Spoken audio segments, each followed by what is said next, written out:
Shabbat Shalom à tous mes amis. C'est une magnifique paracha de Vaishlach. Yaakov Malachim, il a envoyé des anges. On parle beaucoup d'anges cette paracha. Et l'histoire la plus qu'on voit dans cette paracha, c'est comment Yaakov va retourner prendre tout ce qu'il a oublié. Il passe la rivière et là-bas il rencontre une personne. Et la personne, elle commence à lui frapper. Et ils se disputent. C'est que le matin, la personne dit il faut que je parte. Je suis un malach et j'ai une mission aujourd'hui à le faire. Yaakov lui dit écoute-moi, je ne te laisserai pas partir si tu ne me donnes pas une bracha. Il lui a dit bracha, dit jusqu'à maintenant tu vas t'appeler Yaakov, maintenant tu vas t'appeler Israël. Et jusqu'à maintenant on appelle Israël. Et la question que je demande, est-ce qu'on est là de gagner des anges? En général, les anges, c'est des trucs qui sont magnifiques. Le malach Gabriel, il vient pour le malach Michael. Il y a aussi de l'autre côté des mauvais anges, comme avec Zdom ou avec le malach Hamavet. Mais en général, les anges, c'est les bonnes choses. Est-ce qu'une personne, le mission, c'est de gagner des anges? Et comment ça se fait que le Ham Israël, il est pilier sur une histoire, comment un ange, il a donné la bracha? Toute l'histoire dans ça. Et un mauvais ange, de Esav. En vérité, on va rencontrer les anges dans 3 fois vraiment spécifiques. Premier endroit, c'est quand maintenant une personne va rencontrer un ami. Il va lui dire Shalom Aleichem. Shalom Aleichem, c'est en public, en beaucoup de personnes. Mais il y a une personne. Pourquoi tu dis Shalom Aleichem? C'est qu'en vérité, quand tu dis une personne Shalom Aleichem, tu dis à lui et à son ange.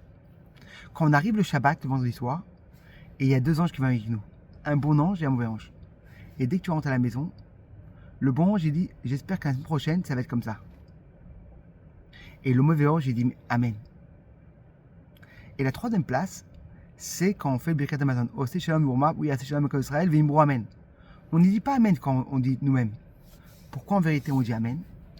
C'est parce qu'en vérité, c'est sur l'ange qu'on va dire Amen.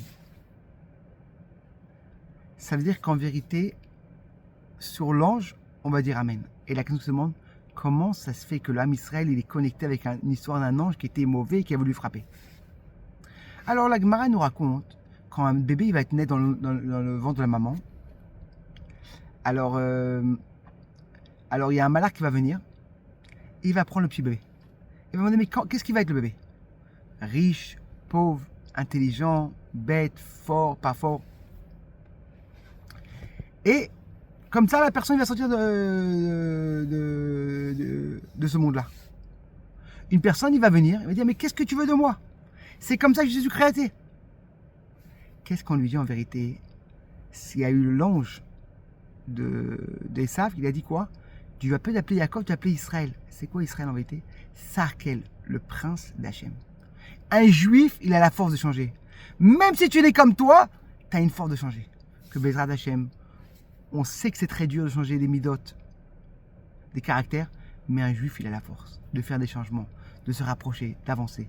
Le Dvar Torah, l'Inishman Papa, Menachem Mendel, Mordechai Ben Rav Zefiliaou.